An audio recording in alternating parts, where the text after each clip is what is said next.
एक गांव से लगातार जवान लड़कियां गायब हो रही थी।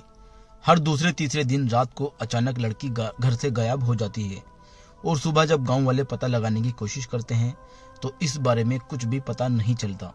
गांव वालों ने पुलिस में भी शिकायत दर्ज कराई, लेकिन पुलिस वाले भी इस मामले को में कुछ नहीं कर पाते। गांव के अंदर डर का माहौल हो गया था। शाम को लगभग 8 बजे के बाद सभी गांव वाले अपने अपने घरों में घुस जाया करते, दरवाजों को अंदर से बंद कर लिया करते। आलम बहुत ही डरावना हो गया था। फिर यह खबर घूमते घूमते वहां के आईपीएस साहब तक भी पहुंच जाती है। तो आईपीएस साहब एक ऐसा कदम उठाते हैं जिसके बारे में शायद गांव वालों ने भी कल्पना नहीं की थी। दोस्तों, कौन थे वो आईपीएस साहब और क्या कदम उन्होंने उठाया था और आखिर लड़कियां कहां गायब हो जाती थी? आइए जानते हैं पूरी कहानी की सच्चाई इस वीडियो में। लेकिन वीडियो में आगे बढ़ने से पहले आप सभी से निवेदन है कि आप वीडियो को एक लाइक जरूर कर दीजिए और हमारे यूट्यूब चैनल को सब्सक्राइब कर लीजिए। दोस्तों, पंजाब के एक छोटे से गांव में एक लड़का जिसका नाम शक्ति होता है, उसने अभी अभी आईपीएस कंप्लीट किया है और उनकी ज्वाइनिंग एक डिस्ट्रिक्ट में हो जाती है। उनके काम करने का तरीका निराला था, क्योंकि उनके घर परिवार में उनको पहले यह चीज सिखाई गई थी कि अगर कोई भी बड़ा ओहदा आपको मिल जाता है तो उसके कर्तव्य को अच्छी तरह से निभाना आपका फर्ज होता है। उसमें जरा भी कोताही नहीं बरतनी चाहिए। शक्ति के परिवार वाले पढ़े लिखे अच्छे नेक दिल इंसान थे और अपने बेटों को उन्होंने ईमानदारी का पाठ पढ़ाया था। इसी तरह से आईपीएस शक्ति साहब हर डिस्ट्रिक्ट में अपना ईमानदारी का परचम लहराते और ऐसे ही करते हुए उनका ट्रांसफर एक और डिस्ट्रिक्ट में हो जाता है। तो उस डिस्ट्रिक्ट के एक छोटे से गांव में एक ऐसी घटना हो रही थी जिससे पूरा गांव डरा हुआ था। दोस्तों, उस गांव के अंदर हर दूसरे तीसरे दिन कोई ना कोई लड़की गायब हो जाती थी, जिसके बारे में किसी को कोई खबर नहीं रहती थी। अब गांव वाले इस बात से परेशान होते हैं। इसी परेशानी के कारण वो लोग शाम को जल्दी ही अपने घर के दरवाजे बंद कर लिया करते हैं और घर के अंदर डरे से बैठे रहा करते हैं। उसी गांव में एक राम सिंह नाम का व्यक्ति रहता था। राम सिंह के घर में 2 लड़कियां थी। दोनों लड़कियां जवान थी। ज्यादा बड़ा घर नहीं था, छोटा सा घर था, लेकिन उसने अपने घर को अच्छी तरह से सिक्योर कर रखा था।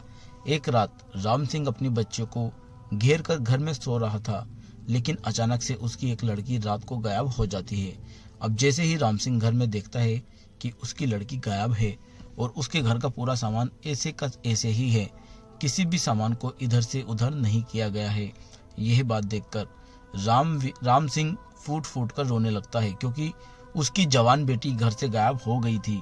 इसके बाद राम सिंह वहां के लोकल पुलिस स्टेशन में जाता है, इस बात की रिपोर्ट दर्ज कराता है। अब पुलिस वाले रिपोर्ट तो लिख लेते हैं, लेकिन वो उसे कह देते हैं कि भाई कोई बात नहीं, जो हो गया सो हो गया, लेकिन अब तुम्हारी बेटी वापस नहीं आ सकती। क्योंकि कई बार पुलिस वालों ने भी इस बात की जांच पड़ताल करने की कोशिश की थी, लेकिन उसके बाद उन लोगों को भी इस मामले का पता नहीं चला था कि आखिर गांव में यह सब हो क्या रहा है।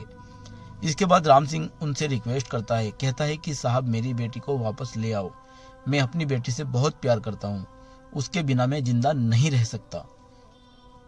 इस बात को सुनने के बाद पुलिस वालों को भी बहुत शर्मिंदगी महसूस होती है, लेकिन वो कर भी क्या सकते थे, क्योंकि कई बार पुलिस वालों ने वहां पर जाकर खुद से पहरेदारी की थी।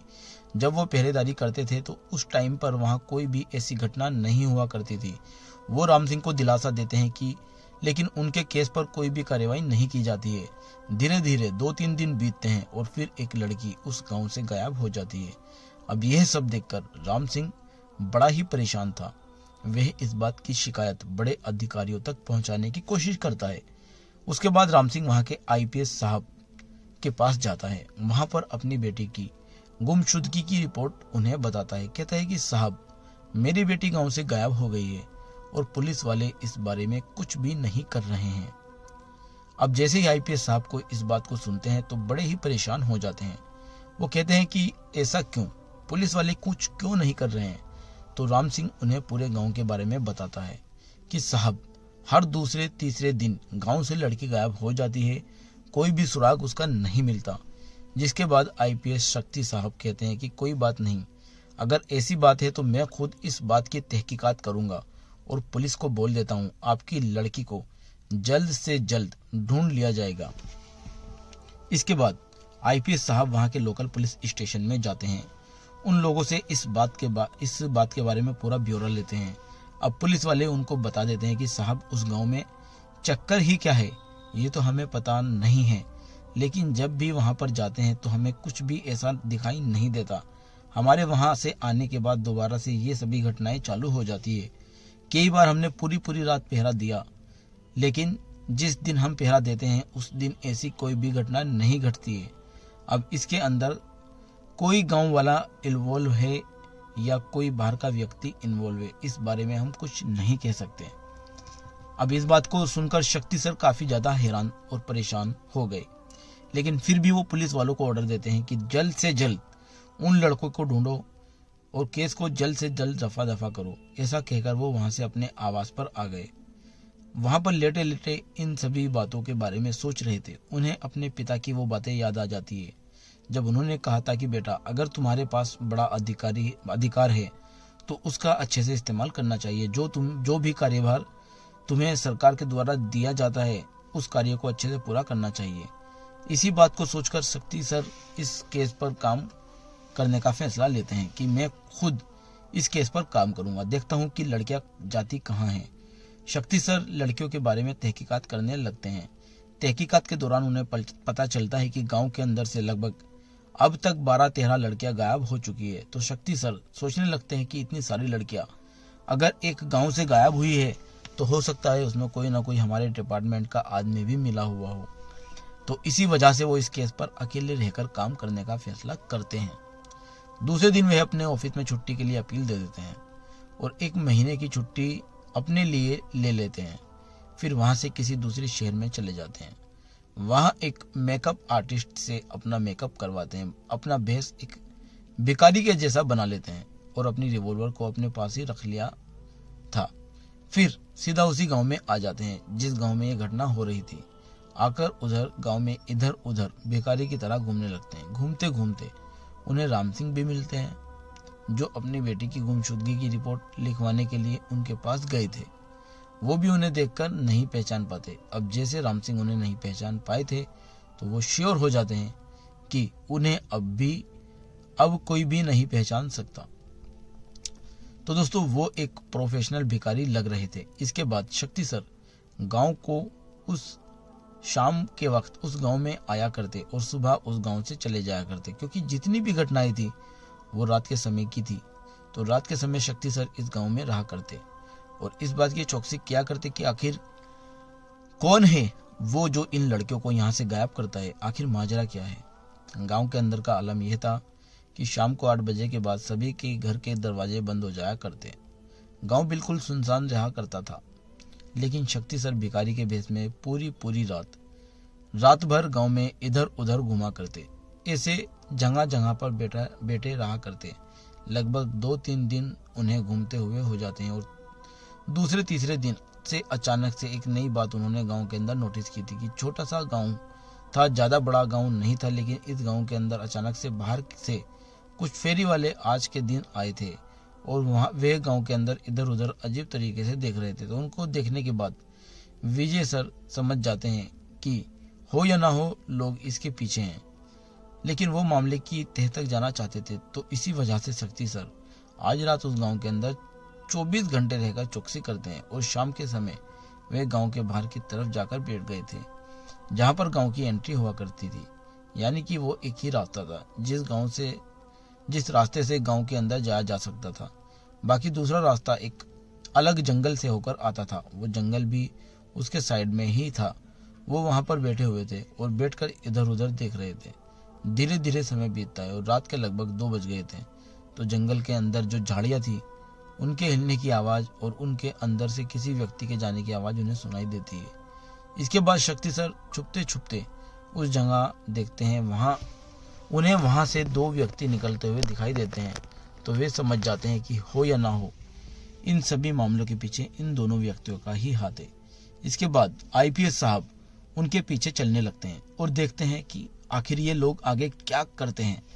थोड़ी देर बाद वो लोग गांव के अंदर पहुंच जाते हैं और गांव के अंदर एक बड़े से घर के सामने जाकर खड़े हो जाते हैं। शक्ति सर छुपते हुए उनको देख रहे थे। तभी उनमें से एक व्यक्ति दीवार को फांद कर घर के अंदर जाता है और घर का मेन गेट अंदर से खोल देता है, और उसके बाद दूसरा व्यक्ति भी घर के अंदर चला जाता है। थोड़ी देर बाद वो दोनों वहां से एक लड़की को अपने कंधों पर उठाए उस घर से बाहर निकलते हैं। अब जब सर देखते हैं कि इन लोगों को रंगे हाथों तो मैंने पकड़ लिया है, तो उनके सामने आते हैं, फिर अपनी बंदूक को उन लोगों पर तान देते हैं। कहते हैं कि रुक जाओ यहीं पर, यहाँ से अगर तुमने आगे बढ़ने की कोशिश की तो तुम लोगों पर मैं गोली चला दूंगा, और भागने की तो तुम लोग यहाँ से सोचना ही मत जाने की। अब जैसे ही दोनों व्यक्ति देखते हैं कि सामने एक भिखारी खड़ा हुआ है और उसके हाथ में एक रिवॉल्वर है, तो उन्हें समझने में जरा भी देर नहीं लगती कि हो या ना हो ये पुलिस वाले ही होंगे जो भिखारी बनकर इस गांव में हमारे वेट कर रहे थे, और आज हमारा पर्दाफाश हो गया है।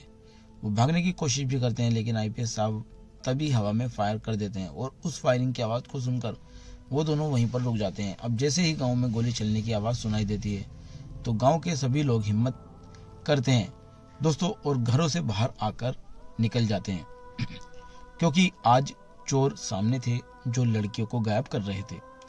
बाहर आकर जो नज़ारा गांव वालों को दिखाई देता है, उस नज़ारे को देखकर सभी हैरान हो जाते हैं। गांव के सभी लोग देखते हैं कि भिखारी जो गांव में अक्सर घुमा करता था, उसके हाथ में रिवॉल्वर है, और सामने दो व्यक्ति खड़े हुए हैं जिन्होंने अपने कंधे पर एक लड़की को उठा रखा है। उसके बाद गांव वाले देखते ही समझ जाते हैं कि ये कोई पुलिस वाला है, और इन्होंने इन व्यक्ति को पकड़ लिया है जो गांव से लड़कियों को उठाया करते हैं। गांव वाले आईपीएस साहब से कहने लगते हैं कि साहब इनको गोली मार दो, इनको जिंदा मत छोड़ो, ये हमारे गांव की कई बच्चियों को यहाँ से ले गए हैं और इनके साथ गलत किया है। तभी शक्ति सर कहते हैं कि नहीं, रुक जाओ, कोई नहीं, इनको कुछ भी नहीं कहेगा।